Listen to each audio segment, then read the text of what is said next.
This is a really close look at FTP, or File Transfer Protocol. For many of you, it may be the first time you've ever done this, but I consistently use Filezilla. There are a couple others that are decent. CyberDuck is one, but for this course we'll be using Filezilla. So it's located at filezilla-project.org. And when you get here, just make sure you download the client, not the server. Basically, when you download this, you'll see some options, and I'm on a Mac, so it actually reads your operating system, and you can just download it. So once you have it downloaded and installed, all you gotta do is open it up.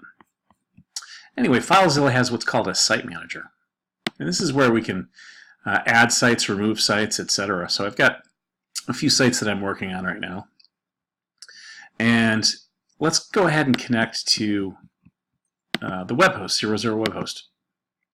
So I'm logged into 00 web host, and I'm going to actually click on manage my website, and we're going to go to tools, and we're going to go to, I'm going to go up here real quick to make sure that these are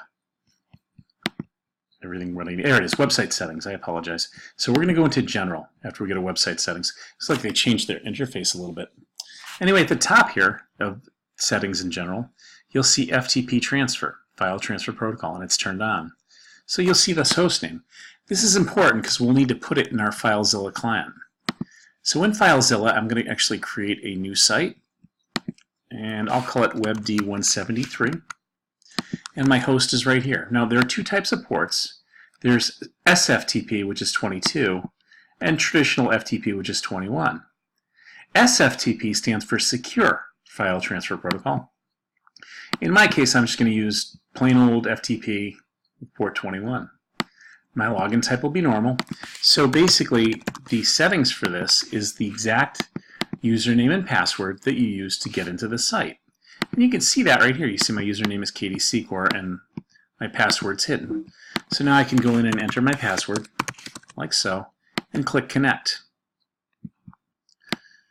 So inside here you see three folders. You see admin, TMP or temp, and public underscore HTML.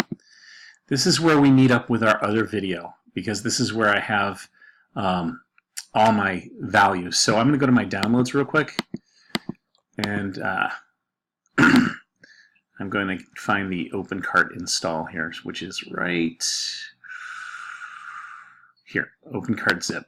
So I'm going to go ahead and unzip it and then upload it. But what you should have is your local on the left and remote on the right. And when you do edit these things, basically you're going to go and right-click this, edit it, and then it should open up in a text editor, which right now is just taking a little time. But we'll wait for it.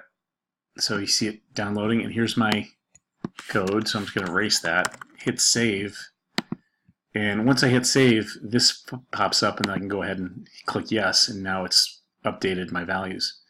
I'm actually going to go ahead and delete this, just so I can accommodate my new install of OpenCart.